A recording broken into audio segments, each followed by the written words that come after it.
Good afternoon, everyone. I hope this video finds you really well. Sorry for the wee bit of inactivity since I think it was last Thursday or something. Had a really busy week with birthdays and stuff like this weekend, football and different things, and I was just, I get so ill for a couple of days there. It wasn't even funny. Like, I don't remember being so ill in my life. Like, genuinely, if I got to a stage where on Sunday, if I like moved a muscle, like I had to go to the toilet, it was just absolutely terrible. I didn't even see any of the Old Firm game. I had a ticket for it, I had to give it up. It wasn't a good weekend. The result was nice, obviously. But yeah, so I was quite eager to get a wee video out today just to get back in the groove for me personally and just kind of touch on. I've been trying to have conversations and interactions when I've been like awake and lucid, you know. I've found you guys on YouTube and Twitter and different bits and pieces, and there's been a lot of little interesting nuggets of dialogue and information that I think are, that warrant having a good chat on the video about it, okay? So, one of the first ones, we had a question come in from a guy on one of the YouTube channels, one of the YouTube questions, sorry, about how we had a sterling to put it in the queue, I think on Friday there, and by the Sunday it hadn't sold, and they dropped down a couple of pence in price and whatever as well, okay? Now, there's a couple of things, guys, that have kind of changed with the sell queue of everything recently since the split, okay? So one thing I always had a problem with Football Index since joining the platform was that when you get the opportunity to sell someone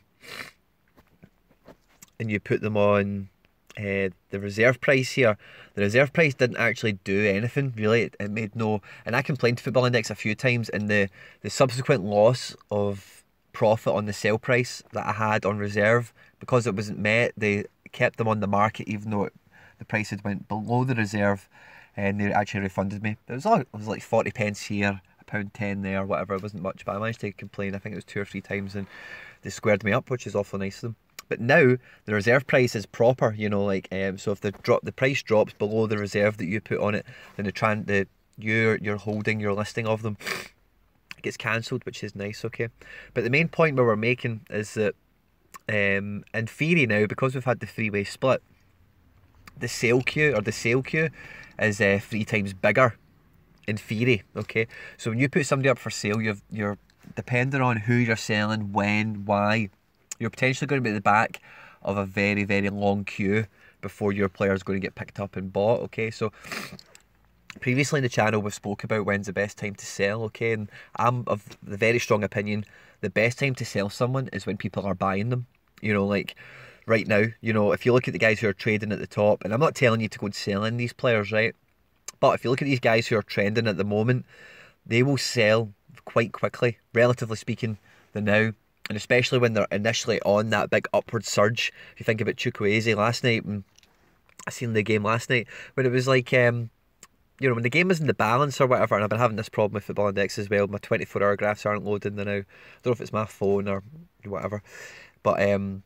But when things are live and you know people will be buying them up and you're expecting their price to roll, what you really need to do is take a deep breath and take a step back and think, right, okay, do I actually want to keep holding this player for much longer? Is this a good opportunity to get out, sell, take the profit and roll on? Or do I want to sit on it? Because if you do sit on it, and even like 3 hours could go by, and if the tide is shifted, you know, you might then need to wait a couple of days for them to move, and by that time they move down a couple of pence in price, and then you lose a wee bit of enthusiasm for selling them. You end up holding them a bit longer than you actually anticipated, and it can kind of take a wee bit of your momentum away. So that's something that if you haven't really, sorry, 2 seconds guys. If you haven't really given that any consideration in terms of when you're selling people, it's definitely something to be mindful of, okay?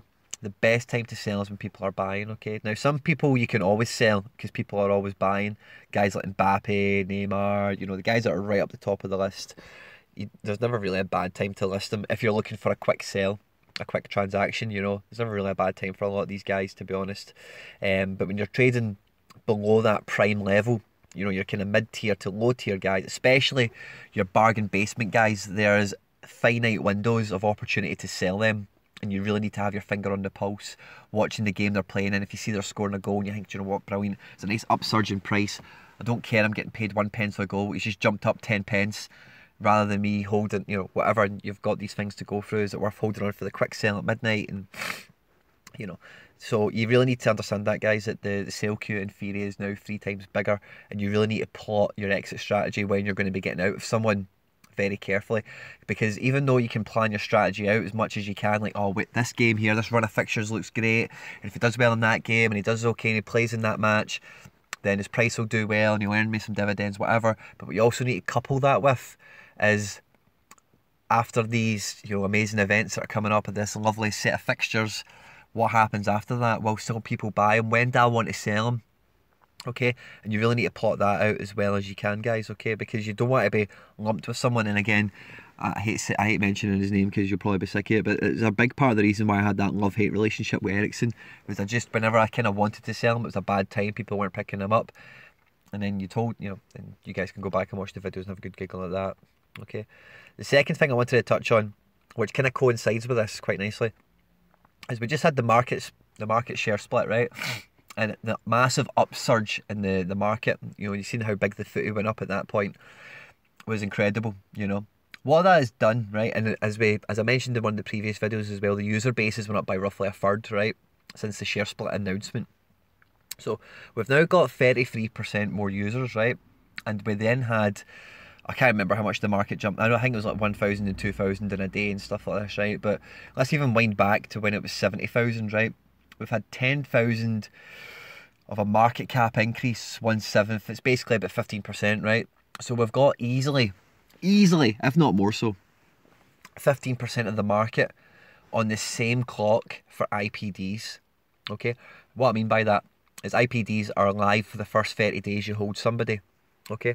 So I'm going to link a video in the description below to a YouTuber you're probably familiar with. It's called Football Index Guide, right? He did a video about 2 months ago, and it's just really the graph I want you to see on this video to understand what I'm trying to illustrate, right? But when IPDs first came out, we were all in different cycles. Like, for example, before I got ill, I was honestly, I can't tell you this enough. Saturday night or something like this, I was out with the missus. She took on well. We had to cut the night short, and we were in the taxi back. She's kind of falling asleep, you know, she's not feeling too well. I'm looking at the index on my phone when we're in the taxi, and I hadn't realised that Duvan Zapata, the Atlanta game, was at 11:30 on the Sunday. Just with all the other stuff that was going on, it just, you know, fell under the radar for me.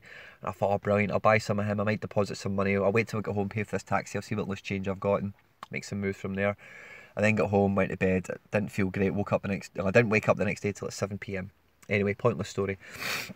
But if I picked up Zapata last night, my 30-day cycle would have then started from that Sunday, okay? Now, wind back to the share split, whatever date it was, I forget right now. All the money that get pumped in on those days, every one of those IPD cycles started on the same day.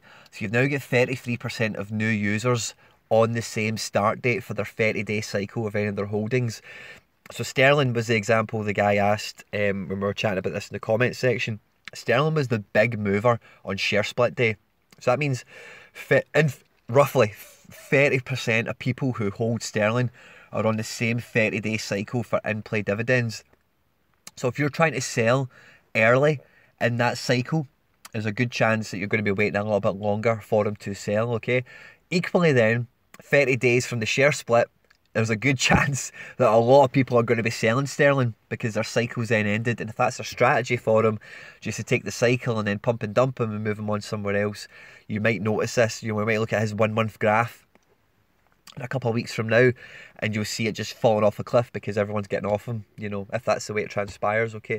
So that's something you really need to be mindful of. And I say, click on the link in the description below, go watch that guy's video. So it's a really nice graphic, kind of details out there, and it's something you need to understand is that everyone, before the split, we were all in completely different cycles. We were all picking players up at different times for different reasons and different competitions. But then on that day, for a lot of holdings and for a lot of transactions and for a lot of new users, the reset button was hit.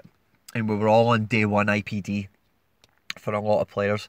So you really need to be mindful of that. And when your exit strategy becomes, when are you going to be selling? It has to be when people are buying, more so now than previously, you know, so that's something you really need to consider when going forward, okay?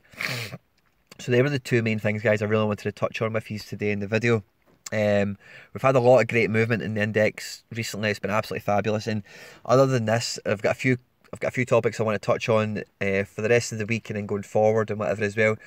But it was a really good thing in a sense that I hadn't dropped a video in a few days, because some of the interactions that were coming in, guys, were really nice and really really good for me to interact with. And if you want to go by and look at them on the last video we dropped before today and some of the Twitter stuff and that, there's a lot of good food for thought in there, a lot of mindful questions and scenarios that you might not be able to relate to now, but they might transpire for you in the coming weeks and months, and you'll have a wee flashback. Oh yeah, I remember this was getting spoken about, somebody else had this problem, and you know, it just helps you feel like, you know, you've got people around you that are in the same boat, because there's nothing worse. And again, I had a chat with a guy on Twitter last night. I'm sure he won't mind me telling you this. I'm not going to name him, but he deposited a decent sum of money.